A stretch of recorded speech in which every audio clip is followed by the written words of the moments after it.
Bueno, les damos la bienvenida a todos y a todas a la segunda conferencia del ciclo de webinares 2021 que estamos organizando desde SAMIGE, y les agradecemos como siempre su presencia. Y es realmente para mí un gusto presentarles a nuestro invitado de hoy, que en realidad es un socio desde hace tiempo de nuestra sociedad, el doctor José Echenique, del Centro de Investigaciones en Bioquímica Clínica e Inmunología de CONICET, que funciona en la Facultad de Ciencias Químicas de la Universidad Nacional de Córdoba.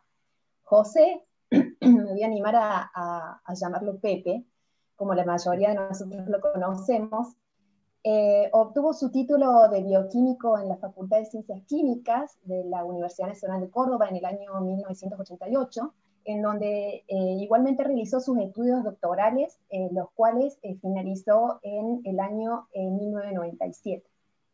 Posteriormente, y por un periodo de 3 años, realizó un postdoctorado en el Laboratorio de Genética Bacteriana de la Facultad de Medicina de la Universidad de Paul Sabatier III en Toulouse, Francia. Allí, bajo la dirección de la doctora Marie-Claude Trom, comenzó a trabajar en el modelo al que desde ese momento le ha dedicado una importantísima parte de su carrera, Streptococcus pneumoniae, estudiando distintos genes involucrados en la señalización de factores ambientales e incursionando en aspectos relacionados a la microbiología molecular y a sistemas de traducción de señales en este importante patógeno. En el año 2002 regresa al país y se reinserta nuevamente en el CBC, en donde consolida su carrera, y es en donde desde el 2004 dirige el Laboratorio de Biología Molecular y Celular de Streptococcus pneumoniae. Como tal, ha dirigido 6 tesis doctorales finalizadas, ha publicado más de 25 trabajos en revistas con referato internacional, muchas de ellas muy prestigiosas en el área de la microbiología, tales como PLOS Pathogen, Molecular Microbiology, Journal of Antimicrobial Chemotherapy, Journal of Bacteriology, Infection Immunity, etc., dando así claras muestras de la gran calidad de su trabajo. Quisiera destacar que además de sus actividades científicas se ha dedicado mucho a la docencia, así como a la gestión universitaria, ocupando varios cargos de relevancia, entre los que cabe destacar el de director de la carrera de especialidad de bacteriología y el de secretario de Relaciones Internacionales de la Universidad Nacional de Córdoba. Bueno, conozco a Pepe desde los tiempos en que hacía mi tesis doctoral, también en la misma facultad de Ciencias Químicas en la Nacional de Córdoba, cuando se puso de novio con Mariana, una de mis compañeras y amigas de la carrera de doctorado de ese momento, con quien se casó y formó una hermosa familia, y a la que también ha dedicado y dedica mucho de su tiempo y esfuerzo. Los que conocen como yo han disfrutado de sus cuentos y chistes al mejor estilo cordobés, y a los que no, los invito entonces en los próximos congresos a que se acerquen a aprender y disfrutar de su trabajo, pero también a disfrutar de ese increíble e indiscutible humor. Así que bueno, la charla que nos va a dar hoy se titula La vida intracelular de Streptococcus en las células pulmonares, y bueno, no me queda más que agradecerte nuevamente. Muchísimas gracias, Pepe, por aceptar y ser parte de nuestro ciclo. Gracias. Bueno, muchas gracias, André. No sé si para el próximo congreso hago una comunicación oral o un stand-up, ya vamos a ver. Pero les quiero agradecer mucho a la comisión por la invitación. Soy socio de SAMIGE, he tenido intervenciones así intermitentes, que a veces voy a SAIP y otras veces a SAMIGE, pero lo he visto nacer. Así que también me recuerdo cuando organizamos en Córdoba, creo que fue el 2015, 2016 también, que con Andy estuvimos bastante trabajando con otros colaboradores también de Córdoba, así que salió muy bien y bueno, cada tanto aparezco. Así que les agradezco mucho la invitación, es un honor para mí. Y bueno, voy a empezar a comentarles sobre el tema de hoy. El título es muy amplio, que es la vida intracelular de Streptococcus pneumoniae en células pulmonares. En realidad voy a hablar de algunos temas, perdón, de algunos temas previos, como a modo de introducción, como los sistemas de traducción de señales, que hemos trabajado mucho tiempo en este tema. Luego cómo llegamos a detectar la vida intracelular del neumococo en modelos de neumocitos A549. Hablar brevemente también de la nueva vía de traducción de señales, la STKP-COME, que está involucrada en censar algunas señales para poder desarrollar un mecanismo de vida intracelular. Y a lo que me voy a referir más en detalle en esta charla es al sinergismo que existe entre influenza A y Streptococcus pneumoniae, y cómo este sinergismo ayuda a incrementar la vida intracelular de esta bacteria. Presento formalmente a Streptococcus pneumoniae o neumococo, que es uno de los patógenos humanos más importantes. Es una bacteria gram positiva. Reside normalmente en nasofaringe humana. Bajo ciertas condiciones que no se conocen todavía, se convierte en un importante patógeno. Causa infecciones leves como otitis, sinusitis, pero también causa infecciones graves como neumonía y meningitis que pueden llevar a la muerte. Fíjense en esta cifra, neumococo causa 1,5 millones de muertes anualmente, particularmente en niños menores de 5 años, a pesar de que existen vacunas desde hace más de 10 años y la variedad de antibióticos que podemos utilizar para tratar infecciones neumocócicas. Cómo se contagia el neumococo a través de vía aérea, y lo primero que encuentra el neumococo, la primera barrera que encuentra el neumococo son las células epiteliales del tracto respiratorio. Por eso, en un momento, hace algunos años, nos interesó analizar la interacción de Streptococcus pneumoniae con células pulmonares. El neumococo hasta hace muy poco era conocido como un típico patógeno extracelular. Eso es lo que dicen los libros de textos y muchísimos papers publicados de neumococo. Acuérdense que el neumococo es una de las primeras bacterias que se conocieron. Pero se ha estudiado bastante cuál es la vía degradativa del neumococo, que puede ser por degradación por vía autofágica, o por la vía clásica endocítica, pero también se ha descrito que el neumococo puede estar en algunas vesículas de reciclado para luego salir por las paredes laterales de las células infectadas y infectar otras células vecinas. Y ahí nos llamó la atención ese trabajo que fue publicado hace más de 15 años, no se volvió a tocar ese tema. Y la pregunta que nos hicimos es, ¿cómo hace el neumococo para sobrevivir, aunque sea unos minutos, en esa instancia de reciclado? No nos interesó en sí el reciclado, sino cómo sobrevivir al menos unos minutos, o media hora, o una hora dentro de una célula.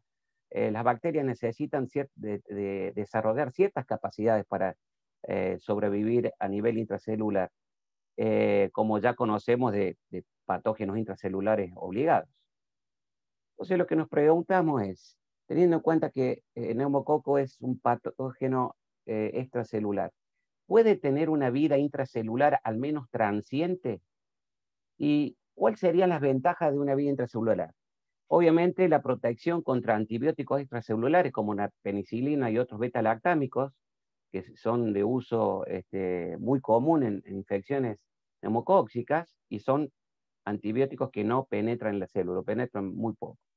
La otra también es protegerse contra el ataque de anticuerpos y contra fagocitos, imaginando que está en la mucosa todavía del tracto respiratorio.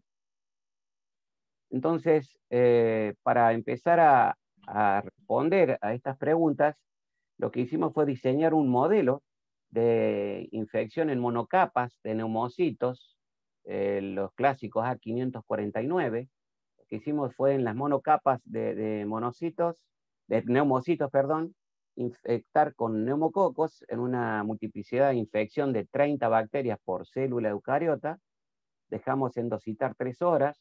luego lavamos, agregamos un antibiótico extracelular como la gentamicina para eliminar toda bacteria que no haya sido endocitada, y luego seguimos incubando y tomamos muestras cada 1 hora y hacemos en ese extracto de células, lo plaqueamos, incubamos 24 horas en medio de cultivo y hacemos recuento de bacterias que representarían cuántas bacterias están vivas a nivel intracelular en cada punto en la curva del tiempo.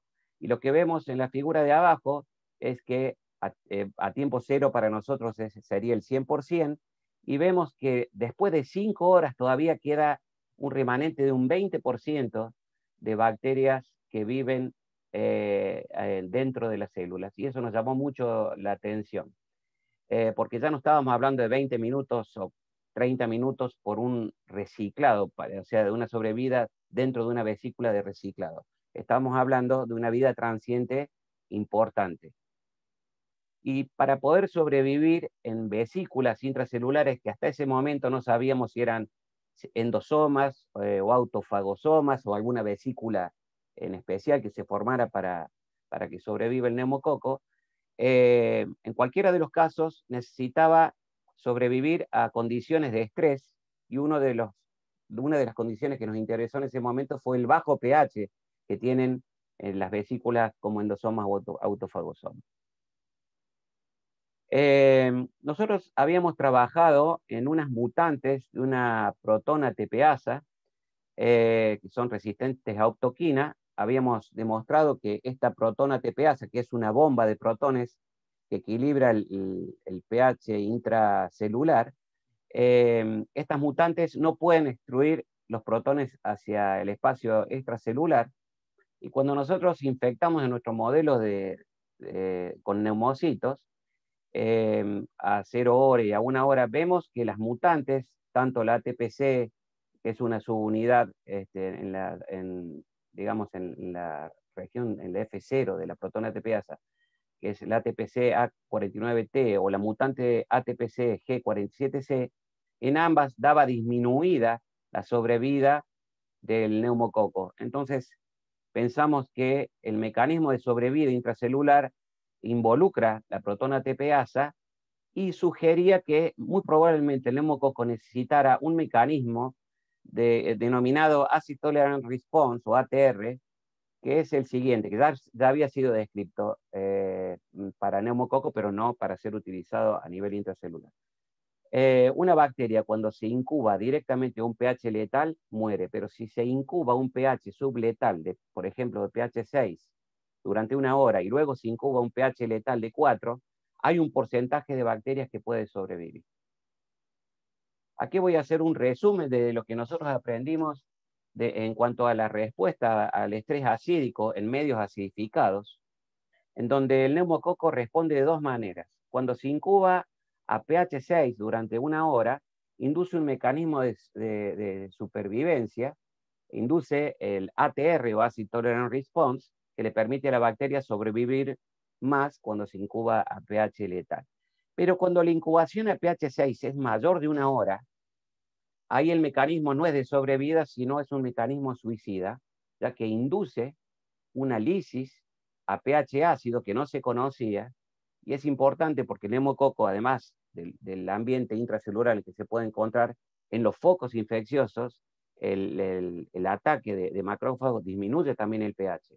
Entonces el neumococo era capaz de lisar a pH de 6 o por estar incubado más de 1 hora, y la lisis en neumococo es muy importante porque puede liberar la citotoxina más importante que tiene, denominada neumolicina o PLI, y esa neumolicina produce daño tisular. Bien, ante un mismo estrés, neumococo responde de 2 maneras totalmente diferentes. En ambas depende de la protón ATPasa, y al ver esta respuesta tan diferente, tan marcada, pensamos que podía esta respuesta al estrés ácido está regulada por sistemas de 2 componentes. Para los que no están familiarizados, en 2 segundos les explico qué es un sistema de 2 componentes. Son 2 proteínas Una es una histidinquinasa que está anclada en membrana, tiene un dominio extracelular, percibe señales ambientales específicas. Cuando esta señal es percibida por este dominio, la histidinquinasa se autofosforila en un residuo de histidina, y este fosfato es transferido al segundo componente, que es un factor de transcripción, se llama regulador de respuesta, y esta fosforilación recibe un residuo aspartato. Este regulador de respuesta cambia conformación y permite regular genes, generalmente un grupo de genes, que pueden activar o reprimir la expresión de dichos genes. Esto ahora es un resumen de lo que nosotros encontramos, que sí, esta respuesta al estrés ácido estaba regulada por dos sistemas de dos componentes. Vamos a hablar sobre todo de los reguladores. En el caso de ATR, cuando induce ATR, el neumococo, que es la sobrevida al estrés ácido, COME reprime la inducción de este mecanismo. Sin embargo, CAR lo activa. Y esto, cuando nosotros lo pasamos al modelo de sobrevida intracelular, cuando predomina ATR, hay un incremento en la vida intracelular. Por otra parte, la lisis inducida por estrés ácido o ASIL es activada por COME y reprimida por CAR. Y cuando lo pasamos al modelo celular, vemos que cuando predomina ASIL, obviamente al haber lisis, la vida intracelular disminuye. Lo que nos llamó la atención es que en el caso de COME, la activación no era producida por la histidinquinasa correspondiente a ese sistema de dos componentes. Entonces, quisimos estudiar cuál era el sistema de activación de COME que participaba reprimiendo ATR o activando la lisis inducida por estrés ácido. Esto también es para resumir. Lo que encontramos es que COME era activada por una serina-trioninquinasa, por una reacción denominada crosstalk, que en realidad, en lugar de fosforilar el aspartato 58, fosforilaba la trionina 128. Esta fosforilación en este residuo producía cambios en el dominio de unión de DNA, y por supuesto que iba a activar o reprimir otro grupo de genes que cuando se fosforila en aspartato 58, generalmente eso lo hace cuando activa el desarrollo de competencia natural. Mediante ensayos como RNA-seq, estudiamos un grupo de genes que estarían regulados por esta vía. Y ahora resumo todo ese trabajo de la nueva vía STKP-COME y cómo afecta la vida intracelular en neumocitos A549.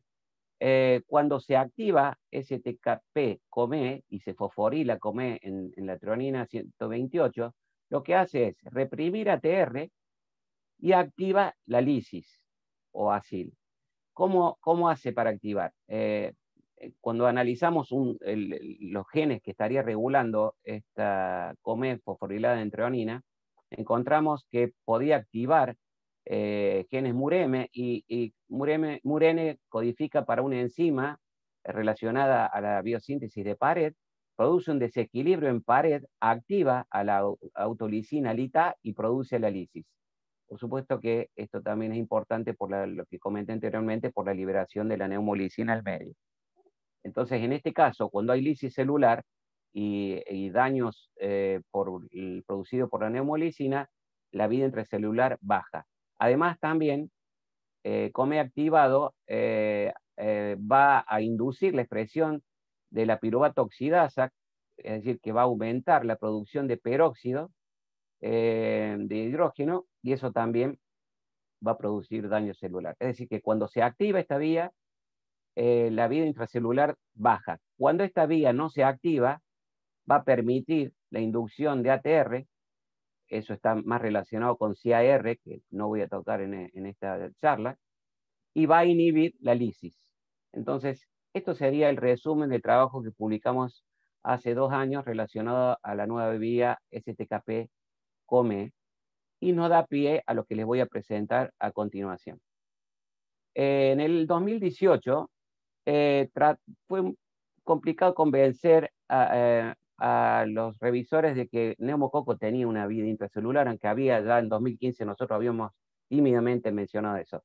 Por suerte, en paralelo salen trabajos muy buenos en donde también reafirman que el neumococo replica a nivel intracelular en macrófagos de vaso, y también otro trabajo que voy a citar más adelante, que el neumococo puede sobrevivir, ellos hablan de un par de horas, no tantas horas como hablamos nosotros, pero sobrevive en una vesícula autofágica que tiene ciertas características, por eso es como que es un autofagosoma, algo particular para el neumococo, pero que, digamos, los tres trabajos en el 2018 confirman la vida intracelular del neumococo.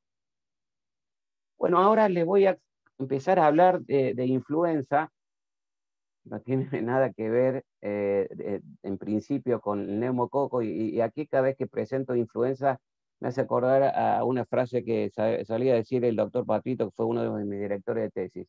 Decía que cuando era joven, justo cuando aprendió bailar tango, apareció el rock.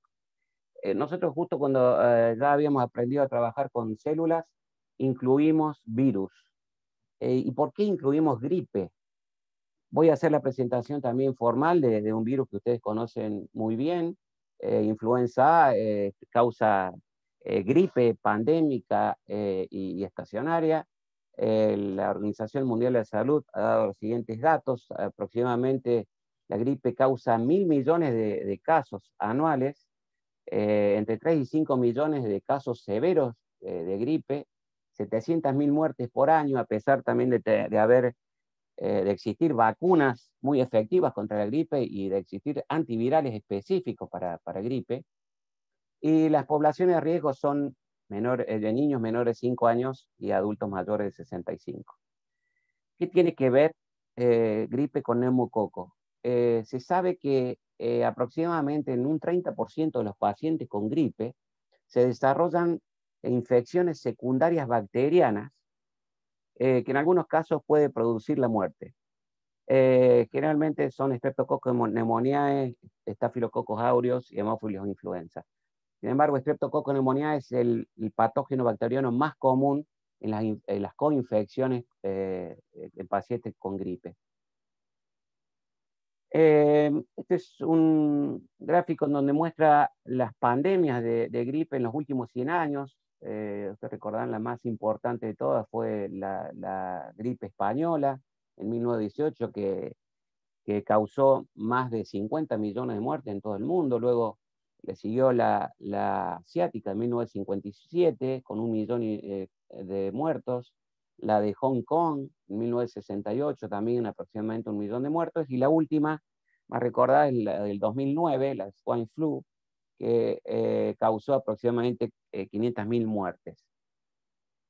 En cada una de estas pandemias, le estoy mostrando cuál fue el porcentaje de muertes que fue causado por complicaciones con infecciones secundarias bacterianas. Fíjense, en 1918, te recuerdo, en 1918 no había antibióticos, así que las infecciones bacterianas fueron mucho más severas. El 80% de las muertes fueron causadas por bacterias, entre ellas Streptococcus pneumoniae y Staphylococcus aureus. En el 57 fue el 70%, en 1968 el 60% y en el 2009 el 30%. En todos los casos, siempre el neumococo fue el patógeno principal que causaba muerte durante estas coinfecciones en pacientes con gripe.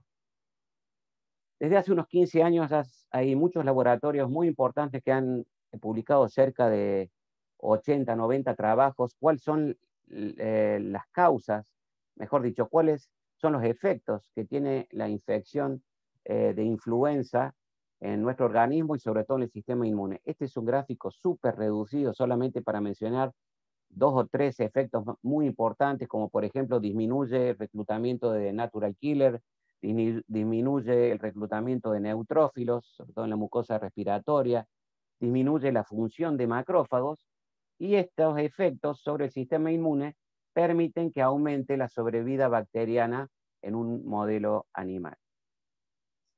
Lo que nosotros nos preguntamos teniendo nuestro modelo y conociendo sobre el mecanismo de vida intracelular del neumococo, ¿cómo afectaría influenza en este modelo que estábamos usando en nuestro laboratorio? ¿Cómo afectaría influenza la vida intracelular de esta bacteria? ¿Y cuáles serían los mecanismos que la bacteria estaría percibiendo en una célula infectada por gripe, si es que realmente ocurría algún efecto a nivel intracelular? Lo que hicimos fue modificar el modelo que ya teníamos. Lo que agregamos fue que infectamos previamente con gripe utilizando la cepa PR8, que es una serotipo H1N1 que circula normalmente en el medio, utilizando una multiplicidad de infección de 5 a 1. Lo dejamos 24 horas y luego infectamos, como les mostré anteriormente, 3 horas con neumococo con una multiplicidad de infección de 30 a 1. Tratamos con antibióticos extracelulares y tomamos muestras cada hora. Lo que probamos fue en diferentes líneas celulares, sobre todo los neumocitos A549, que es donde montamos originalmente el modelo de infección originalmente. Luego también utilizamos células 16HBE14, que son también células humanas provenientes de células bronquiales. Estas células están inmortalizadas. También utilizamos células GILA, que son provenientes del cuello de útero humano, de un adenocarcinoma, y también las células MEF, que son fibroblastos provenientes de embrión de ratón.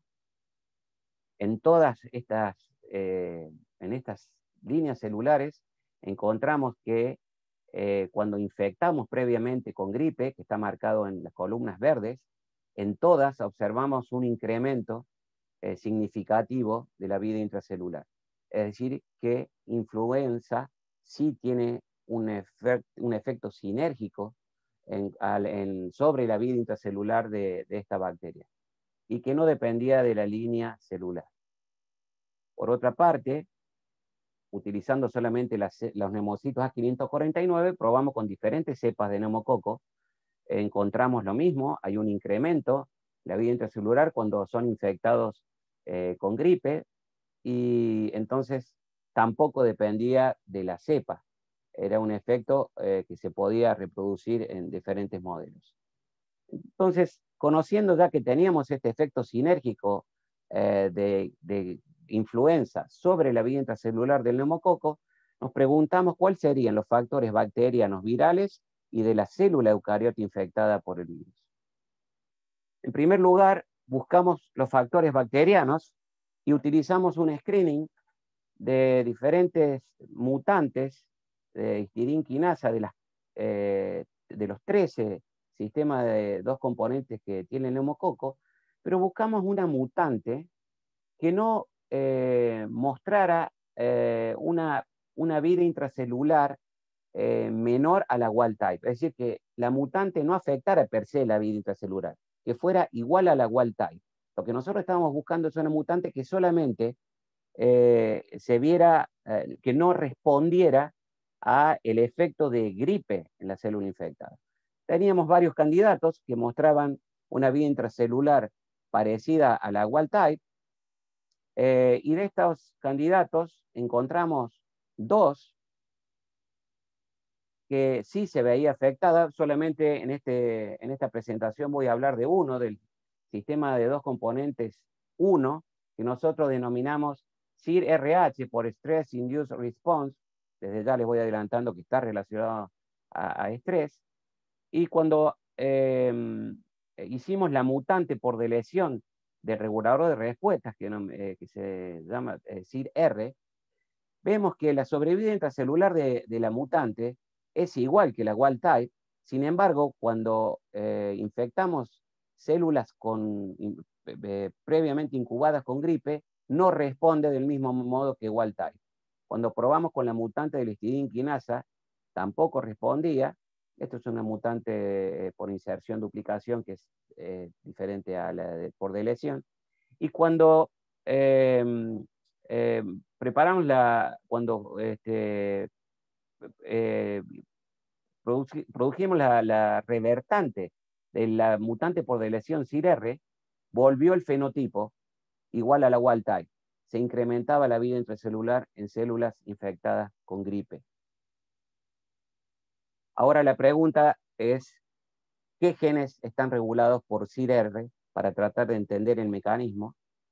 Y lo que hicimos fue un ensayo de RNA-seq para detectar expresión diferencial de genes comparando la mutante delta CIR-R con la cepa salvaje. Lo hicimos en colaboración con el laboratorio Service Genomics de India, y lo que encontramos es que en la mutante CIR-R había 114 genes que estaban sobreexpresados y 65 genes que estaban reprimidos, por lo que dedujimos que CIR-R es un regulador global, pero con toda esta información teníamos que acotar la búsqueda, y lo que hicimos fue primero validar un cierto grupo de genes, que son estos 6, que están relacionados a estrés, a respuesta al estrés, y además de hacer un ratio, que lo ven en las columnas en verde, de los resultados de RNA-seq con qPCR,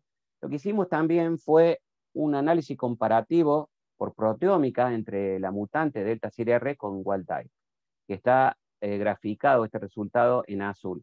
En todos estos casos vemos que en la mutante hay una disminución de la expresión de los genes, como también de las proteínas, y nos interesaron dos genes en particular, CLPL y PCAB.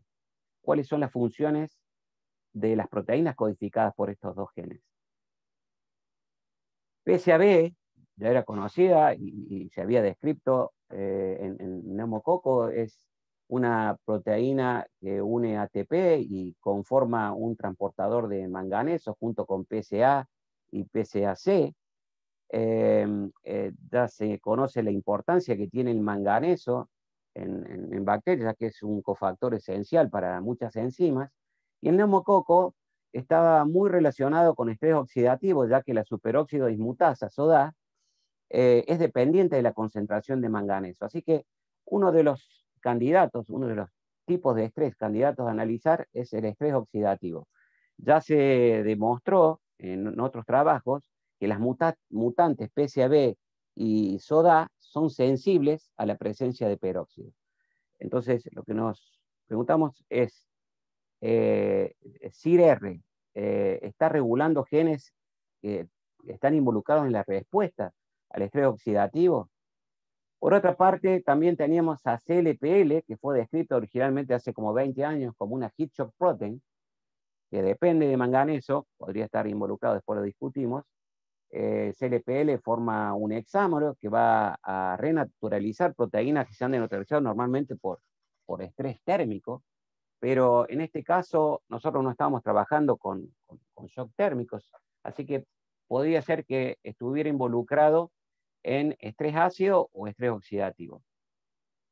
Teníamos el antecedente en nuestro laboratorio que CLPL es una proteína que se induce de manera importante en medios incubados a pH ácido y comparado con medios incubados a pH 7,8. En esa época es un experimento de hace varios años, lo habíamos secuenciado esa banda por Edman, y pudimos detectar que era CLPL. Ese incremento de la expresión de la proteína CLPL también se veía, correlacionaba, quiero decir, con el incremento de transcripto de CLPL cuando las células eran encodadas también a pH ácido. Entonces, CLPL, que ha sido descrita como una heat shock protein, está también involucrada en la respuesta al estrés acídico, y para contestar a esto, empezamos a analizar tanto en medios de cultivo como en el modelo celular, cuál es la respuesta de mutantes, tanto del regulador como de mutante CLPL o la mutante PCAB, cómo responden frente a estrés. Vamos a comenzar a analizar la respuesta al estrés ácido. En este panel vemos la sobrevida de la bacteria en los medios acidificados, exposición a pH 4 durante 1 hora. Esto es el porcentaje de sobrevida de wild type, y fíjense que la mutante CIR baja de manera considerable. Utilizamos como control también la mutante en la protona TPasa, que da muy baja, no pueden tolerar a este pH ácido. Sin embargo, cuando probamos con la revertante de la mutante CIR, este fenotipo revirtió a valores similares a la wild type. Es decir, que delta CIR es sensible a pH ácido, que ocurriría en el modelo celular. Bien, aquí esto es los resultados de la sobrevida intracelular en neumocitos A549. Esta es la wild type, cuando esto ya lo hemos visto, cuando es infectado con influenza, en las columnas en verde, incrementa la sobrevida intracelular. Y aquí lo que utilizamos fue vafinomicina 1, que sabemos que inhibe la acidificación de autolisosomas. Pensando que probablemente neumococo podría sobrevivir en autofagolisosomas o endolisosomas, pero no vimos un efecto, pero en realidad no es el que pensamos. Ya después les voy a explicar. En realidad, esto fue algo que está relacionado más bien a autofagia. De esto voy a hablar al final.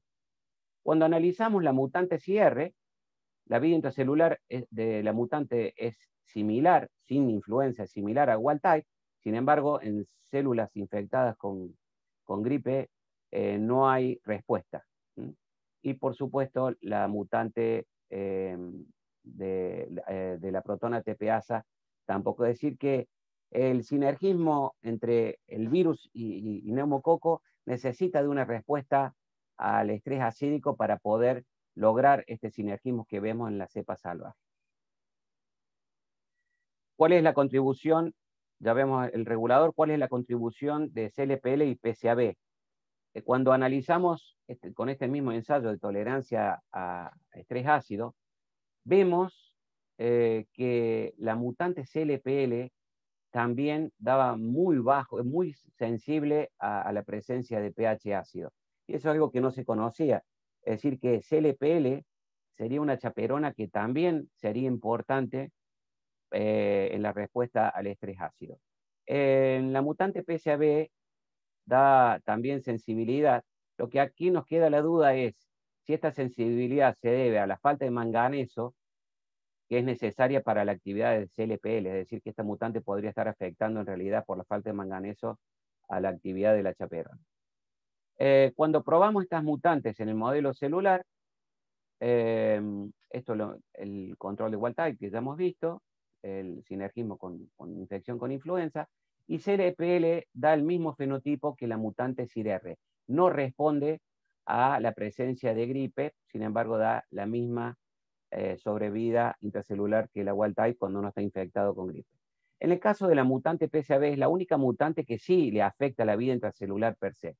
Esto es muy probable, ya que el manganeso produce efectos más pleiotrópicos, entonces es lógico que esta mutante afecte la vida intracelular. Pero nos quedamos al menos con que CLPL, la mutante CLPL no responde a la infección con influenza. Entonces, como conclusión, el regulador CIR y los genes regulados por CIR, CLPL y PCAB están involucrados en la respuesta a estrés acídico y también afectan al sinergismo entre influenza y neumococo. Ahora pasamos a analizar la respuesta al estrés oxidativo. Y lo que hicimos fue incubar en medios de cultivo la mutante y la wild type en presencia de peróxido de hidrógeno 20 milimolar durante 1 hora. Esto es lo que sobrevive, este es el porcentaje que sobrevive la cepa wild type después de esta exposición a peróxido. Sin embargo, la mutante CIR se ve disminuida cerca de 100 veces. Utilizamos como control la mutante SODA, que ya se sabía que es sensible a peróxido. Sin embargo, la revertante de la mutante CIR logra una tolerancia similar a wild type. Cuando pasamos al modelo celular para ver el sinergismo, eh, eh, la mutante CIR con gripe ya la habíamos mostrado, pero en este caso quiero remarcar que estamos tomando a la infección con influenza como un inductor de la producción de ROS. Eso también lo analizamos, no lo muestro aquí, pero influenza produce un incremento de 50-60% de ROS en la célula. Entonces, si lo tomamos desde ese punto de vista, la infección con influenza sería un aumento de ROS y utilizamos un inhibidor de la producción de ROS que es acetilcisteína o NAC. Y vemos que la mutante CIR no responde ni al aumento de ROS ni a la disminución de ROS, como que no percibe esos cambios de ROS. En el caso de SODA, sí responde a cuando se disminuye la producción de ROS por el agregado de NAC. Entonces, hasta el momento, ¿qué podemos concluir con esto? Que el sinergismo entre influenza y neumococo necesita de una respuesta al estrés oxidativo y el estrés acídico para que pueda ocurrir este fenómeno. Y esto hasta el momento serían los factores bacterianos, y ahora nos preguntamos cuáles serían los factores virales y también celulares. Y como les comenté, en el 2018 salió este trabajo en donde describe que neumococo, cuando libera neumolicina, induce autofagia y puede sobrevivir hasta un par de horas en esta vesícula que tiene ciertos marcadores muy específicos, que lo hace como una vesícula específica para neumococo. Entonces, neumococo sobrevive en autofagosomas. Por otro lado, otro trabajo que para nosotros fue muy importante, por lo que les voy a contar a continuación, fue un trabajo del 2009 de Ganache, en donde describen que influenza, en realidad la proteína M2 de influenza, se une a Beclin y esto produce una inhibición en la fusión del autofagosoma con lisosoma.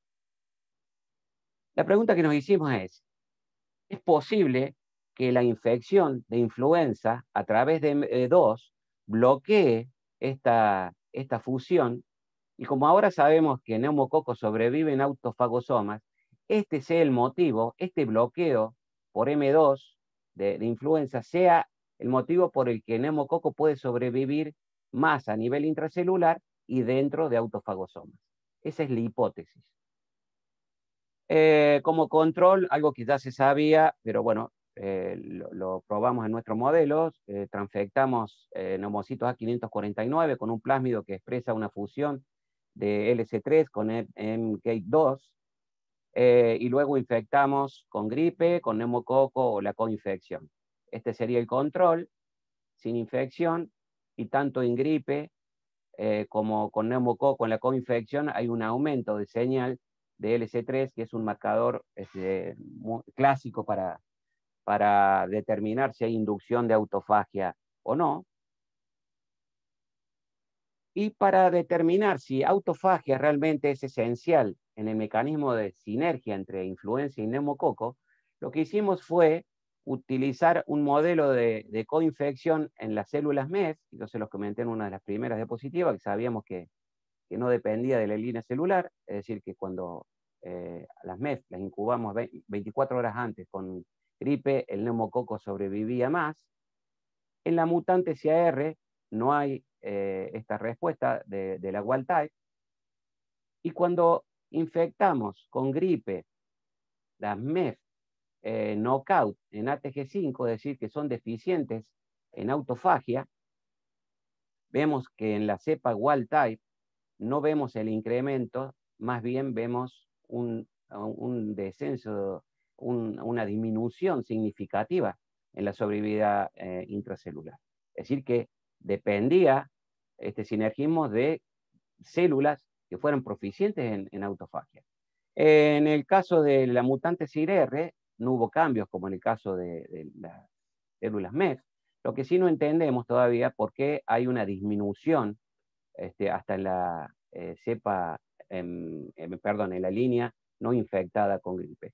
Pero la conclusión más importante es que el sinergismo entre influenza y neumococo ocurre solamente en células proficientes en autofagia. Bien, volviendo al esquema del bloqueo por la proteína M2 de influenza, el bloqueo en la fusión entre lisosoma y autofagosoma. Si hay realmente un bloqueo, el neumococo debería localizar entonces menos con lisosomas en células infectadas con influenza. Y para determinar esto, lo que hicimos fue, en células infectadas con gripe, marcar los lisosomas con lisotracker, está marcado en rojo, y los neumococos marcados con Hodge, que es para el colorante de DNA. Esto es una vesícula, en donde vemos, solamente como ejemplo, donde vemos la colocalización. Esto sería la señal del lisotracker, la señal del neumococo, el MERS. Este es el análisis que se hace por el microscopía confocal, pero luego hicimos un estudio poblacional de vesículas que contuvieran neumococo y veíamos si colocalizaban con lisosomas o no. Y en el control, en células no infectadas con gripe, vemos que hay un 35% de colocalización. Sin embargo, en las células infectadas con influenza había una marcada disminución. Es decir, que lo que nosotros pensamos, nuestra hipótesis, coincidía. El neumococo quedaba más en autofagosomas por el bloqueo con la fusión con lisosomas, pero ahora teníamos que demostrar también que el neumococo colocaliza más en autofagosomas en células infectadas con flu. Para ello lo que hicimos es transfectar los neumocitos A549 con un plásmido que expresa el marcador de autofagia LC3 fusionado a MK2, y tratamos de ubicar vesículas que colocalizaran con neumococo que estaba marcado por un Hodge. Esto es la ampliación de esta vesícula, en donde vemos la señal roja, que es LC3, nos indica que es un autofagosoma, la señal en azul que nos indica que está el neumococo. Y cuando estudiamos, cuando hacemos un análisis poblacional de vesículas que contuvieran neumococo y que colocalizaran con LC3, es decir, que fueran autofagosomas, vemos que hay un aumento muy significativo de esta colocalización en células infectadas con influenza. Es decir, que coincidían los dos resultados: menor colocalización con lisosoma, mayor colocalización con autofagosomas. Entonces, influenza sí estaría bloqueando la fusión, pero había que demostrar si realmente M2 es la proteína para ver si el trabajo de Ganas de 2009 era realmente así. Y si es M2 el agente causal de la sinergia entre influenza y neumococo. Para poder expresar solamente la proteína M2 de influenza, lo que hicimos fue clonar el gen en un vector de tipo Pires GFP, y los extractos de los neumocitos A549, buscamos la expresión de la proteína M2 que estaba fusionada a un tag FLAG. Utilizamos un anticuerpo anti-FLAG y vemos que en las células que estaban transfectadas con el Pires M2 FLAG, comparados con las células que solamente estaban transfectadas con el vector vacío, vemos claramente la expresión de la proteína M2, que por suerte se expresó al mismo nivel que se suele expresar M2 en células infectadas con el virus. Y lo que observamos fue lo siguiente. Esto es wild type con influenza, Y este es el incremento de la sobrevivencia intracelular del neumococo cuando los neumocitos A549 son transfectados con el plásmido que expresa la proteína M2. Este es el resultado cuando solamente se transfecta con el vector vacío. Entonces, estábamos demostrando que ese M2, el que está produciendo el mismo efecto sinérgico y que coinciden todos los resultados con que ese sería el mecanismo por el cual influenza aumenta la sobrevivencia celular del neumococo. Es el bloqueo de la fusión de autofagosomas en lisosomas y el neumococo sobrevive en autofagosomas como había descrito Ogawa en 2018. Por otra parte, también utilizamos amantadina, que es un agente que bloquea específicamente M2. Cuando utilizamos en medios infectados con influenza y le agregamos amantadina, al bloquear M2, ya no responde de manera sinérgica como cuando se infecta solamente con influenza. Es decir, que todos los resultados coincidieron en este modelo. Cuando ingresa neumococo por endocitosis, induce autofagia, también influenza induce autofagia, y la proteína M2 bloquea la fusión de autofagosoma con lisosoma y también produce un incremento de ROS. ¿Qué ocurre dentro del autofagosoma? ¿Cómo responde el neumococo para poder sobrevivir? El neumococo, para poder sobrevivir varias horas, 5 o 6 horas, necesita desarrollar una respuesta al estrés ácido, porque estas vesículas tienen un estrés ácido, y también desarrollar una respuesta al estrés oxidativo producido por influenza. Este sería el modelo que explica qué ocurre dentro de la célula bacteriana. Este es BIS-H, que es la histidinquinasa. Todavía no sabemos cuál sería la señal. Puede ser estrés ácido, puede ser ROS. Activa el regulador de respuesta BIS-R.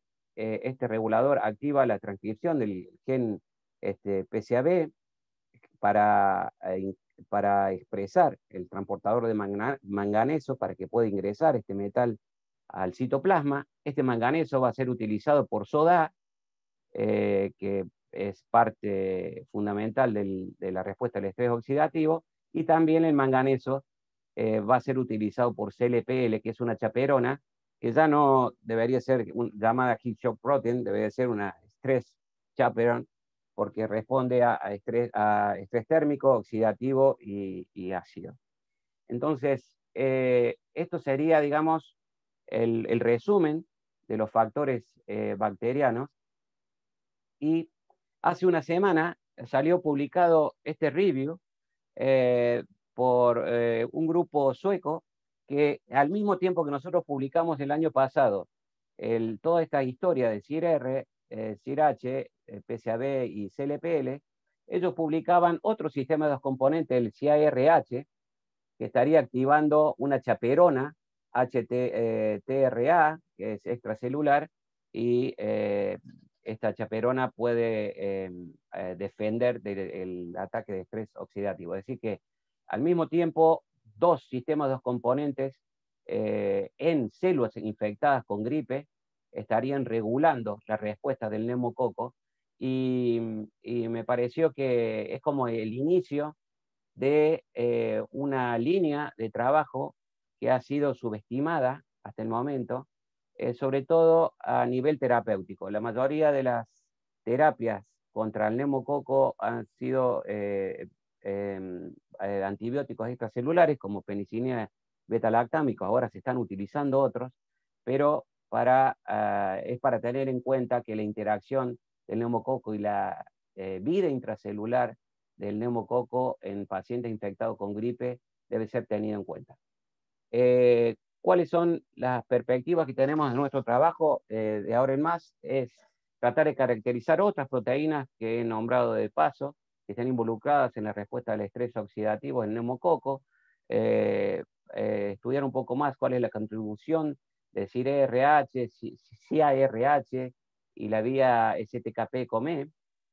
Nos han quedado varios genes ahí en estudio, y también analizar, hay algunos resultados que tenemos ya preliminares, cuál es el impacto del estrés oxidativo en los mecanismos de acción de antibióticos intracelulares, porque me parece, uno de los targets más interesantes para para tratar a pacientes con gripe y que desarrollan coinfecciones bacterianas con antibióticos intracelulares.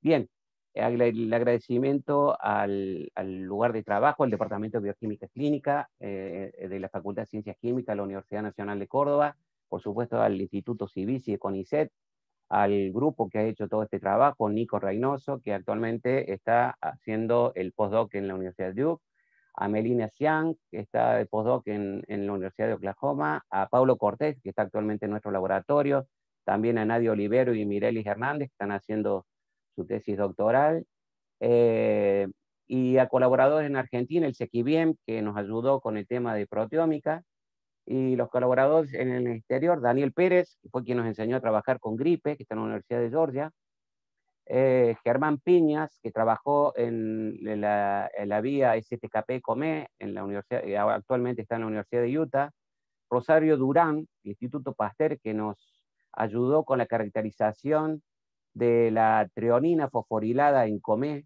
fue ella la que lo detectó, y con Pallavi Dasgupta del laboratorio Xelris de India, que fue quien hizo el RNA-seq del trabajo de la vía STKP-COME y el RNA-seq del trabajo que les acabo de comentar. Por las dudas, conozcan a alguien que esté interesado, estamos buscando gente, tengo becas para a realizar tesis doctoral y también estoy buscando postdoc. Así que si conocen a alguien, por favor que me escriban a este mail.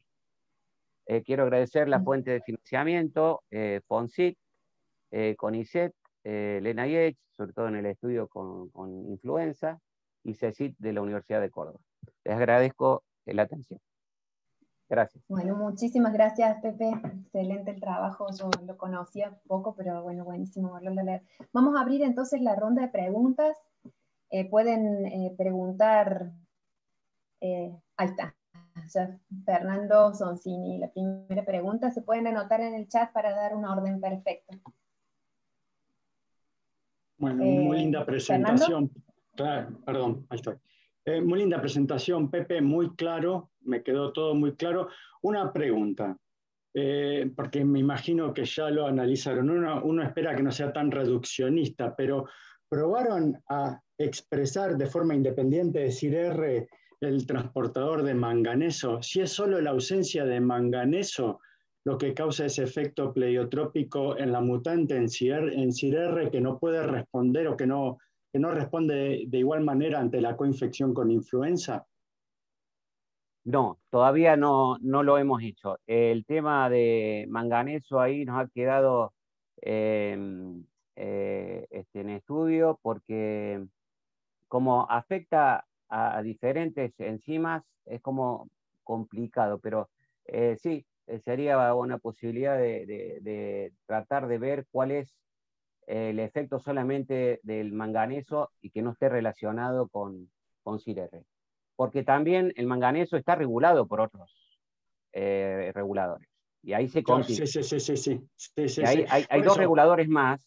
pero Entonces, vos podés poner, no sé cómo será en el caso de neumococo, pero vos podrías controlar la expresión del transportador de manganeso, al menos transcripcionalmente, y ver claro, si es eso lo que por lo menos te garantiza de nuevo ese aumento en sobrevida de la mutante en CIR-R, ¿no? claro, de hacerlo de manera condicionada, claro, sí, con algo de IPTG o algo así, sí. Y la segunda pregunta, ¿qué es lo que, o sea, qué es lo que hace, qué es lo que condiciona, digamos, no sé si es una cuestión de tráfico o es una cuestión de que se muere cuando vos, o sea, la coinfección con influenza vos te ayuda a que haya una mayor sobrevida porque hay un tráfico hacia estas nuevas vesículas. ¿Qué pasa Sí. en la mutante en CIR-R? ¿Se altera el tráfico o la mutante en CIRR no puede sobrevivir al efecto, al pH durante la primera etapa Sí, el tráfico, sí te entiendo, pero el tema del tráfico es algo que a nosotros nos interesa y queremos ver también si no hay algo de algunos marcadores eh, que pueden estar involucrados y los podemos seguir. No se ha estudiado eso. Eh, Tenemos pensado estudiar algunas RAPs que podían marcar las vesículas de reciclado, y también queremos, eso por un lado, no lo tenemos estudiado, está ahí en veremos, tenemos los marcadores, estamos tratando de poner a punto en las poquitas horas que nos deja la pandemia el tráfico intracelular.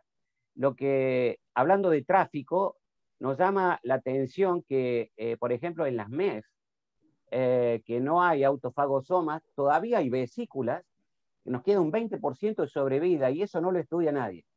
Entonces, también ver qué marcadores están en esas vesículas y las tendríamos que estudiar directamente en la línea celular MEF knockout para ATG5, para descartar que no haya autofagosomas. Puede haber Claro. también, digamos, uno acá lo cuenta como si fuera todo o nada. Acá son subpoblaciones. Hay una subpoblación que muere, obviamente se fusiona con lisosomas, obviamente, pero hay otra población que puede sobrevivir. Pero ¿qué pasa también si no hay autofagosomas? Y yo estoy viendo que en las MEF todavía queda un porcentaje que me parece muy alto, si es que es solamente autofagosoma, como describe Ogawa, la vesícula que para mí neumococo sobrevive sin autofagosoma porque lo estamos viendo, pero quiero estudiar en la línea MEF, knockout para autofagia, para ATG5, qué otras vesículas también me va a dejar solamente analizar esas vesículas, con qué marcadores cuenta. En las MEF vos veías un aumento también de la sobrevida cuando tenías coinfección. Sí, con las MEF Claro. wild type, con las wild Claro, type. sí. Ah, está bien, está Entonces, bien. claro, con las wild type sí lo veía igual porque era casi igual que en las 549, los NEMOS. Está bien, está Es bien, está bien. igual. Lo que me llamó la atención es que yo todavía veía un porcentaje alto si no hay autofagosomas, no debería haber sobrevida. Y sin embargo hay un porcentaje menor, pero hay todavía. Entonces me parece que hay poblaciones de vesículas en donde el neumococo puede sobrevivir. Hasta ahora la más descripta, gracias al trabajo de Ogawa y nosotros humildemente hemos aportado que también confirmamos lo que ellos dicen, están en autofagosomas, pero hay otras vesículas en donde el neumococo puede sobrevivir. Bueno, muy lindo. Muchas gracias de No, nuevo, por favor, Pepe. Fernando. Susana. Perdón, sí, Susana. acá estoy, creo. Hola, Susana, ¿cómo te va? ¿Qué tal? ¿Cómo andás? La Bien. verdad, excelente el trabajo, me encantó. Una pregunta, una duda que me surge así. ¿El arresto provocado por la influenza en los autofagosomas implica una mayor replicación y una mayor sobrevida al neumococo? Y yo vi que ustedes hacen los estudios por ahí a 5 horas. ¿Se fijaron que Sí. pasa tiempos más largos? Si esas vesículas se agrandan en tamaño porque hay más bacterias y si esas bacterias pueden ser liberadas al medio. O sea, servir como un reservorio de los neumococos intracelulares para contribuir a futuras infecciones. Me hubiera encantado que la vesícula se agrandara, así la estudiamos mucho más fácil. No, Pero no, no, se queda neumococo ahí.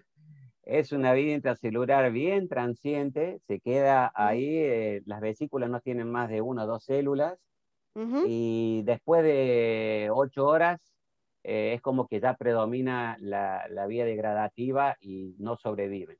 Ajá. Lo hemos probado también, que eso no está publicado, eso lo vamos a estudiar ahora también, que pasa en fagocitos. Estamos Sí, trabajando era mi en próxima neutrófilos, pregunta.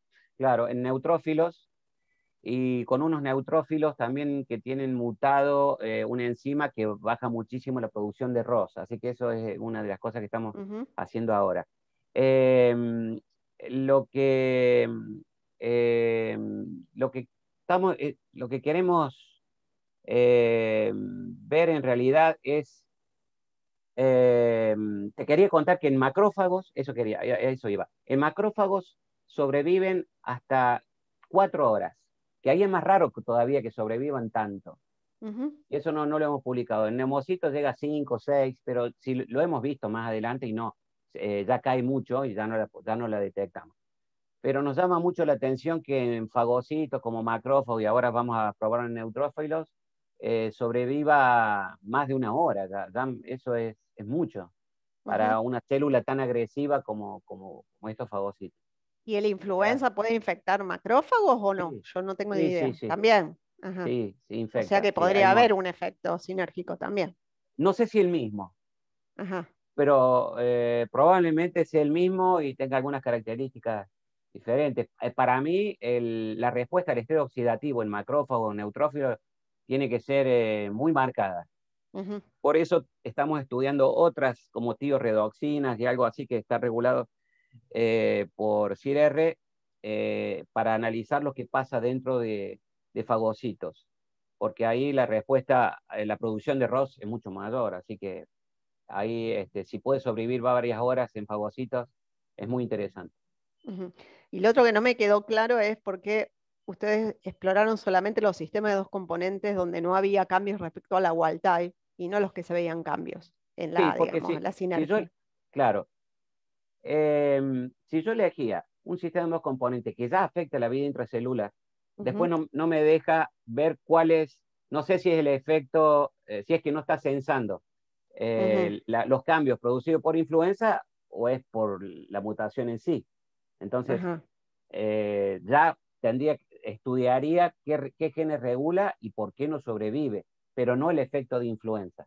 Yo quería solamente un sistema que no afectara la vida intracelular per se, pero sí que no persiguiera los cambios producidos por el virus y que no respondiera al virus. Si yo elegía lo otro, no me dejaba ver el efecto de influenza. Es por eso. Ok, bueno, felicitaciones. Gracias, Susan. Leonora. Sí, hermosa presentación, Pepe, me encantó, realmente me encantan los experimentos y cómo fue evolucionando tu modelo. La verdad es que lo he visto a través de los años en pósters, en cosas, y realmente cada vez está más completito y más lindo. Bueno, cubrieron varias de las preguntas que prácticamente te iba a hacer, pero me quedaba alguna todavía colgando. La manipulación que hace justamente de manganeso, ¿afecta a la replicación o al ciclo celular del virus? O sea, ¿hay alguna cosa que del neumococo va hacia el virus a su vez? La presencia del virus en la célula es muy importante, sin embargo, la presencia del neumococo, cuando uno observa en microscopio, se ven muy poquitas vesículas comparado a lo que vos, por ejemplo, ves con Serrate o por ejemplo, Clamidia. O sea, es muy poco, por lo que yo creo que es despreciable el aporte del neumococo en sí. Es muy poquitas las vesículas que uno ve, no es esas vesículas grandes que, como decía Susana, ojalá hubiera visto que se agrandaran, así uno las puede ver mejor, estudiar mejor. ¿La eficiencia de coinfección es baja? Yo creo que al revés, no, ingresa, a tiempo cero ingresa bastante, pero la vía degradativa es muy efectiva. Como que por vía endocítica y por vía autofágica lo degradan muy rápido. Sin embargo, en este caso con gripe, como que alcanzamos a ver un porcentaje importante, no es como en bacterias intracelulares, o en el caso tuyo, por ejemplo, que ahí se ven vesículas mucho más grandes. Sí. Y probablemente, no recuerdo ahora, pero duran mucho más horas, duran 12, 24 horas. Tal Claro. cual, nuestra eficiencia de invasión no es tan alta tampoco como en otro tipo de bacterias. Por eso te preguntaba si la eficiencia en sí, cuando vos ves el cultivo celular, claro, ¿tenés sí. ingreso masivo Endosita bien. o Endosita bien. Neumococo ingresa a través del PAF receptor y está muy descrita esa vía de endocitosis, ingresa bien e induce fuertemente autofagia también. Entonces, las vías degradativas son eficientes, sin embargo, queda, digamos que en células epiteliales quede horas vesículas con neumococo, también permitiría, Claro. que eso también nos interesa, que haga transitosis, pase membrana e invada y produzca daño tisular. Entonces, pero comparado con otras bacterias que tienen vida intracelular, son pobres las vesículas, son pocas. Podemos llegar a ver 20 vesículas que tienen una o dos bacterias por vesícula. Bacterias, claro, claro. Y después de varias horas desaparecen. Como que es muy fuerte la vía degradativa. Y yo he visto en otros trabajos que dejan 24 horas, 30, nosotros no, ya a las 12 horas ya no queda nada. Así que... ¿Y la proteína M2 se produce a lo largo de todo el ciclo? ¿La tenés presente todo el tiempo? ¿O la temporalidad de eso, cómo funciona? No, no, neumococos es mucho más estable y además uno lo maneja con la multiplicidad de infección también para que no lise. Uno se pone una MOI de 50 y va a lisar la célula. Pero uno si lo pone baja y deja 24, 48 horas, las células no lisan y el ciclo sigue. Además no es un virus lítico, sino que se desprende, como es un virus envuelto, se desprende por exocitosis, entonces queda intacta la membrana. Y la cantidad de M2 sí es abundante, como normalmente tiene que encapsilarse y no hay un sistema que vaya acoplando exactamente. La cantidad de M2 y de proteínas en general lo vemos por Western blot, con anticuerpos específicos. Uno, por inmunofluorescencia, si quiere ver si una célula, o por lo menos la población de células está infectada, tira un anticuerpo y está todo el citoplasma cubierto de proteínas. O sea que la expresión por el ciclo viral es abundante. Y no hay ningún tipo de, por eso, sinergia del lado del neumococo, digamos, el neumococo nos favorece de algún modo la función de M2 como inhibidor de la fusión del fagolisosoma, etcétera. Por ser tan pocas, yo creo que no, pero sí necesita inducir estas respuestas a estrés oxidativo, porque si no, no puede sobrevivir tantas horas en autofagosoma. Si no, Claro. Si no puede tolerar durante varias horas un pH de 5, 5,5, el neumococo muere. Ay, y también se suma la pasó producción de ROS. Cuando vos le aplicaste bafilomicina A, ¿qué te pasó? Que está No, la bafilomicina en realidad después supimos que iba muy poco el lisosoma. En realidad lo que estaba haciendo bafilomicina era el mismo efecto de M2, que es bloquear la fusión autofagosoma-lisosoma. Fue un error cronológico. No sabíamos que se bloqueaba antes. Así que claro. La idea estaba bien si se formaba el autofagolisosoma, pero no se forma. Así que fue un error de principiante. Está bueno. Bueno, muchísimas gracias. De nada. Estela. Acá estoy. Muy, muy lindo el trabajo, la verdad súper interesante. Me quedan como algunas dudas, bueno, que ya medio has ido contestando. O sea, ¿qué porcentaje del neumococo ingresa al neumocito? De esa bacteria que ya interaccionó con la célula, ¿cuánta se queda afuera, cuánta invade? Puede invadir entre el 2-3%. Claro, bien poquito. En poco tiempo, sí. En 3 horas, sin centrifugar, porque hay diferentes técnicas para acelerar. Uno tiene que también manejar la multiplicidad de infección. Si uno agrega demasiado neumococo, en realidad, antes de que ingrese, puede producir muerte o apoptosis en las células. Entonces hay que jugar, hay que hacer curvas, poner a punto cuál es la MOI que permite que ingrese un cierto porcentaje, pero que no dañe la célula.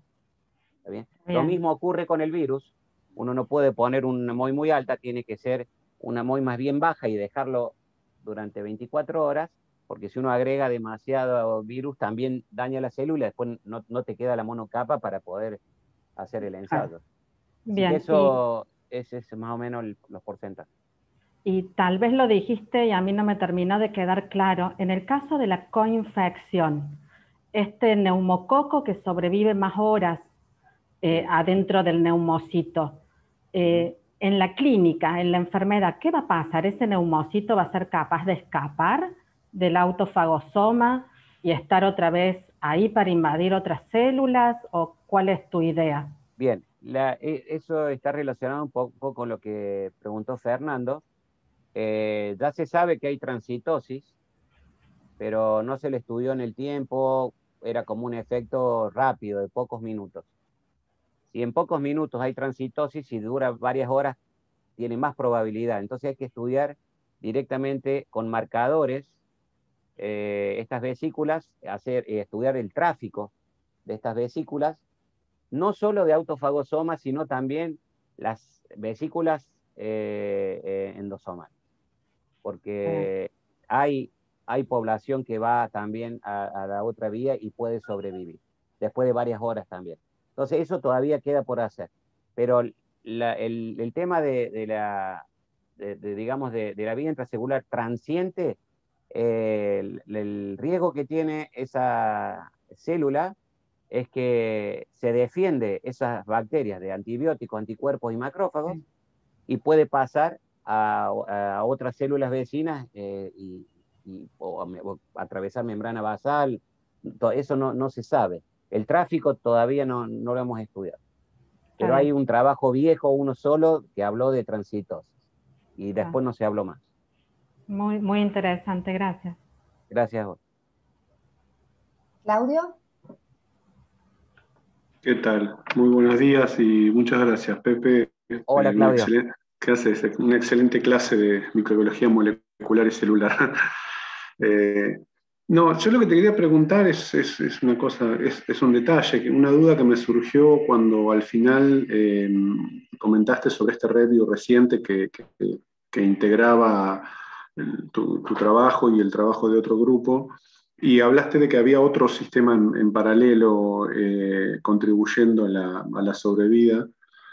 La pregunta que me surgió es si, a pesar de que son poquitas células y poquitas vesículas, si hay una diferenciación celular. O sea, si ustedes tienen dato o hipotetizan de que esas células de Streptococcus que logran transitar transitoriamente, valga la redundancia, ¿es una población homogénea o no, digamos? En donde algunas hay más contribución de un sistema de control y en otra otro para resistir. ¿Me explico? Yo creo que dentro de los autofagosomas hay subpoblaciones, algunas hasta pueden llegar a lisar, y eso también ya se sabe para otras bacterias, cuando lisa, permite también que dentro de una vesícula libere nutrientes, sales, etcétera, que le permitan a otras que sobreviven utilizarlo. Si hay una transformación, es difícil analizarlo por microscopía primero, porque no va a haber demasiados cambios. Lo que quiero ahora es ver si al menos hay algún cambio luego de soportar un estrés acídico, un estrés oxidativo, si hay un cambio en tolerancia o persistencia a antibióticos. Está bien, es un fenotipo, claro. Un fenotipo que rompiendo las células lo voy a poder medir, lo estamos haciendo, tenemos ya resultados sobre eso y seguramente a fin de año lo vamos a presentar en la reunión conjunta con SAIB y SAMIGE, porque nos falta todavía cerrar algunos temas. Ya vemos que por lo menos in vitro, frente a estrés oxidativo, hay cambios. Y ahora lo estamos viendo en neutrófilos. Y una línea neutrófilo y la misma línea mutada en una enzima que disminuye muchísimo la producción de ROS. Así como que hay un neutrófilo con máxima producción de ROS y sin ROS. Y vamos a ver qué pasa. Pero eso es lo que se nos ha ocurrido hasta ahora. pero puede haber alguna otra cosa que podamos medir, pero puede haber cambios luego del estrés que se enfrenta. Gracias, José. Justo me toca el timbre para traer algo. No, no hay problema. Gracias, Pepe. De nada. Bueno, genial. Yo tengo una pregunta más general, me queda como última, creo que no hay más preguntas. Ah, sí, perdón, Osvaldo, no la había visto. Excelente la charla, me encantó, Pepe. ¿Qué tal, Osvaldo? ¿Cómo estás? Te hago una consulta, un poco viendo el modelo nuestro en el caso de tos convulsa. Vos planteabas al principio de que estos microorganismos se transmiten por microgotas. La pregunta sería si en esa condición físico-química se da algún cambio fenotípico, como que la bacteria pueda cambiar, no sé, a un fenotipo avirulento, intermedio y demás. Y en la etapa de infección, si se considera una primera etapa de desarrollo a nivel local, con probabilidades de desarrollar, no sé, un pequeño biofilm, y si esas células de biofilm en el proceso, no sé, la posibilidad de que se puedan tener de alguna manera una resistencia dentro de la sobrevida intracelular diferente a una célula que normalmente uno ensaya, que son cultivos planctónicos, ¿no? ¿Estas son infecciones crónicas o...? No, son infecciones. Primero que hay un detalle que es interesante y que está relacionado un poco también a lo que vos decís de biofilm, digamos, de componentes que puedan afectar la interacción con la célula. Nosotros estamos utilizando células no capsuladas, ¿está bien? Para que él pueda entrar más fácilmente. Lo hemos hecho con células capsuladas también, como la D39, y ingresa menos, pero vemos un fenotipo similar. Pero generalmente cuando uno quiere que ingrese más y no moleste la cápsula, se trabaja con células no capsuladas. La primera pregunta en cuanto a si hay cambios en los droplets a nivel fisioquímico, nunca vi algo relacionado a eso. Si ocurre, no lo sé. Así que eso no te puedo responder. Eso sí, neumococos digamos, cuando está en superficie no vive mucho.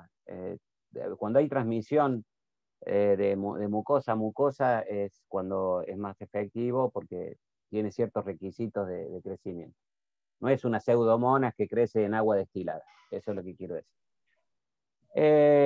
En cuanto a si forma biofilm, neumococos tiene biofilm. Es más, nosotros tenemos una mutante que lo que pudimos medir, una vez lo charlamos con Andrea, que ella sabe bastante sobre ese tema.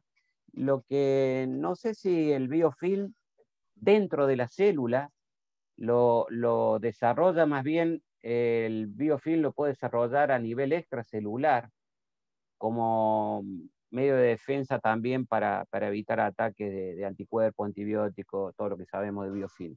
Pero a nivel intracelular no he visto, siempre lo he visto como in vitro, ensayos in vitro, o también entre células, pero dentro no lo he visto. Y la tercera no me acuerdo, la tercera pregunta eran tres, creo. No, era así de infección crónica. Bueno, no sé si podés decir dos palabras de los antibióticos intracelulares para el tratamiento. Bueno, hay una variedad importante de antibióticos extracelulares. Lo que a mí me interesa en este momento son fluoroquinolonas. Y eso lo voy a contar ya algo más completo a fin de año. Pero me interesan fluoroquinolonas y el efecto que tiene el estrés oxidativo y cómo cambia el neumococo, cómo están involucrados el mecanismo de respuesta al estrés oxidativo en ese fenotipo, que es nuevo también. Así que ese es los que a mí me interesan en este momento. Hay varios, pero los que es de nuestro interés ahora y que estamos trabajando en eso son las fluoroquinolonas. Bárbaro, muchas gracias. Nada, Osvaldo, gracias. Claudio, ¿sumaste una pregunta? Sí, que me había quedado, pero justo volvieron. Listo, ya volví. Yo no sé si se mencionó en estos minutos, pero ¿vos esperás, Pepe, que este sinergismo o protección cruzada que le da la coinfección con influenza ocurra de una manera similar con SARS-CoV-2? Mira, estoy esperando de que la cepa de SARS-CoV-2 no sea más BCL3, sino que ya cuando está circulando una vacuna, el CDC ya lo baja de categoría y va a ser BCL2 para tratar de ver qué ocurre. Es un coronavirus, es bastante diferente a gripe, sin embargo, ya hay algunos trabajos en donde hay coinfección de SARS-CoV-2 con bacterias y entre ellas neumococo. No creo que sea el mismo Mecanismo. mecanismo Sí. porque SARS-CoV-2 no tiene M2. M2, claro. Claro. Si lo hace sería por otra vía, pero ya hay datos de coinfección bacteriana. Hay 3 trabajos hasta ahora que he visto nada más. Y cuando se pueda trabajar en un laboratorio común con SARS-CoV-2, seguramente lo vamos a probar y también vamos a tener más datos epidemiológicos de si hay realmente una incidencia alta de infecciones bacterianas secundarias como se da con gripe. Por el momento hay pocos datos, así que, pero el mecanismo no creo que sea. Gracias. No, mi pregunta que yo te iba a hacer iba justo relacionada con eso, cuán, digamos, universal podría ser o cuán, digamos, si hay otros mecanismos análogos en otros virus de relación del bloqueo que se puede producir en la unión entre autofagosoma. Pero bueno, ya creo que más o menos lo contestaste. No sé si hay otros virus que utilizan un bloqueo que pueda entonces No, ser análogo. Lo que he visto que hay inducción o represión de autofagia y apoptosis y hay un juego muy interesante ahí, como por ejemplo influenza, cuando ingresa, induce autofagia y por una proteína que se llama NS1 te bloquea apoptosis hasta que haga todo el ciclo. Cuando pasó el ciclo, libera apoptosis y la célula puede morir. Hay un balance muy interesante que hay en virología de la regulación de autofagia y apoptosis. No se conoce mucho. En el caso, por ejemplo, de la inducción de autofagia y de influenza, induce autofagia y después la reprime. Y también que influenza necesita de la autofagia para el ciclo de replicación. Y eso no se conoce bien todavía cómo es el mecanismo. O sea, pero en otros virus no conozco, seguramente debe haber, pero no exactamente este tipo de bloqueo. Puede haber modulación de autofagia, modulación de apoptosis, pero en este momento no lo tengo en mente. No lo he leído exactamente así, en los reviews por lo menos de autofagia y virus, no lo he visto exactamente. Antes de darle la última pregunta a Fernando para terminar, yo también una pregunta como general, porque vos al principio diste datos realmente espeluznantes en relación a realmente la cantidad de muertos que se producían a través, digamos, asociados con la gripe por infecciones bacterianas y con neumococo, fundamentalmente.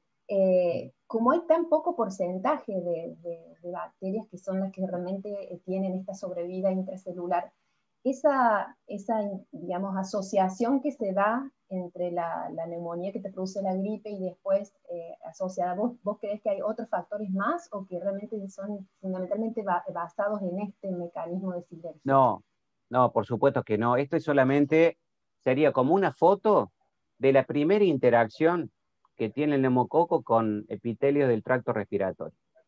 Solamente yo diría que es importante para el ingreso. ¿Qué pasa después en otros tejidos? Fíjate que hay un trabajo que dice que el neumococo sobrevive en macrófagos de vaso. Es decir, solamente yo creo que nosotros remarcamos que es, en el paper dijimos, es solamente importante en el inicio de todo el proceso infeccioso, que es muy complejo. Entonces, que sobreviva en la primera etapa es importante para poder luego desarrollar una infección mucho más importante. Si no pasa epitelio, no llega nunca al organismo. Entonces, es importante en ese paso. Solamente es una foto del inicio del proceso infeccioso. Entonces, ahí creo que mucho tema todavía por analizar.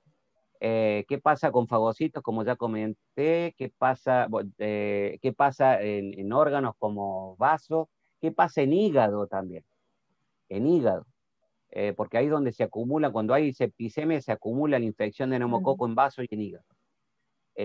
También el mismo pulmón, que es el primer órgano que infecta. Entonces, es solamente una foto del inicio, pero no tiene que extrapolarse a qué puede ocurrir después. Creo que en vaso, por ejemplo, el trabajo ese del 2018 dice que los focos de sobrevida intracelular en macrófagos en vaso es una de las causas de que haya picos de bacteriemia intermitente y que escapa a la acción de los antibióticos. Entonces, eso me parece que también es muy importante, pero ya en un proceso, en una etapa más avanzada del proceso infeccioso. Así que esto es solamente una foto del inicio, nada más. Fernando, preguntita corta, dice. Sí, la pregunta es corta, no sé cómo va a ser la respuesta. Habías trabajado durante un tiempo en las PVPs y tenía PVPs alternativas neumococo. ¿Vos viste diferencias en las PVPs, en la expresión de estas PVPs durante el proceso infeccioso y reguladas por estos reguladores, CIR, CIRB? El tema de división celular y PVP lo está llevando ahora en este momento Nadia Olivero, y está analizando la interacción de PVP con FTCA y toda una localización polar que es muy interesante, pero no hemos analizado, no hemos conectado PVP con qué pasa a nivel intracelular. Primero que es muy difícil de verlo, el neumococo, con microscopía confocal, ni aún con super resolution, que hemos tratado de hacerlo también. Entonces, no lo hemos conectado. Si ocurre algo, nosotros a nivel intracelular, al haber tan pocas vesículas y tan pocas bacterias, tiene que ser un fenómeno que podamos romper células y ver. Sí. Y ya en lo que vos estás diciendo, tendríamos que tener, o por lo menos vesículas más grandes, digamos algo que pudiéramos detectar más fácilmente. Así que no lo hemos podido analizar, primero porque no nos preguntamos eso, y segundo porque todo lo de PVP pasó para el proyecto de visión celular, que está muy interesante, y en algún momento Nadia ya lo presentó, sí, el congreso pasado. Pero por ahí vos podías pensar también en estas cuestiones de las resistencias a antibióticos en general, que pueda estar vinculado a un cambio en el target, ¿no? Sí, como las PVP, digamos, se unen a penicilina y la penicilina es extracelular, a nivel de intracelular no me es muy interesante. Pero sí estamos estudiando lo que comenté recién, las fluoroquinolonas que sí ingresan y la relación con el estrés oxidativo. Así que por eso no conectamos PVP con este proyecto. No, es muy interesante ese tema, pero es más para división celular y se está siguiendo. Como está siempre, avanzando. muy elegante para decir qué pregunta tonta que hiciste, Fernando. No. Maravilloso, maravilloso. Te voy a contar algo. Cuando los becarios preparan alguna comunicación oral, les digo, ¿saben quién va a estar sentado en la primera fila? Son Cini. Prepárenla bien, ¿eh? Bueno. Gracias, Fernando. Bueno, no sé si hay más preguntas, creo que no. Entonces, bueno, agradecerte de nuevo, Pepe, la verdad que excelente la charla, estuvo muy, muy linda, muy didáctico, y bueno, la discusión también que se armó me encantó, así que sí, acá te están aplaudiendo con las manitos virtuales, pero bueno, y buenísimo que vas a presentar tu trabajo en Said Samige a fin de año, así que continuará, le pondremos unos puntitos suspensivos porque ahí está. Continuará, vamos a seguramente contar más resumido esta parte y contar lo nuevo que podamos hacer. Ojalá que no nos restrinjan el ingreso al laboratorio, así podemos hacer algo más. Si no, no sé qué vamos a hacer si no podemos entrar. Pero les agradezco muchísimo, fue un gusto verlos. Extraño el bar, vuelvo a decir, extraño el bar. Las charlas, este trabajo ha tenido muchas charlas de café con Eleonora, con Fernando, con vos, con Marisa, con Tere, con toda la gente que trabaja con bacterias intracelulares. He aprendido un montón de ellos, siempre me han hecho alguna sugerencia, así que a mí me ayudó un montón. Yo no trabajaba con células eucariotas y como dice Fernando, ahora sos un traidor, te pasaste también a los virólogos. Y bueno, siempre aprendiendo de trabajos excelentes que hay en Argentina. Por suerte podemos trabajar, ya no es poco, no es poco. Así que bueno, muy contento de haber participado. Bueno, muchísimas gracias. Pepe. Sí, gracias. Agradecemos al invitado y a todos también por participar, que sin todos los que se suman los miércoles estos de webinars en Samige no podríamos disfrutar de estas charlas. Así que, bueno. Gracias a todos nuevamente. Muchísimas gracias, Pepe. Y estén todos atentos a los nuevos webinars. Sí. Que vienen. Chao, buen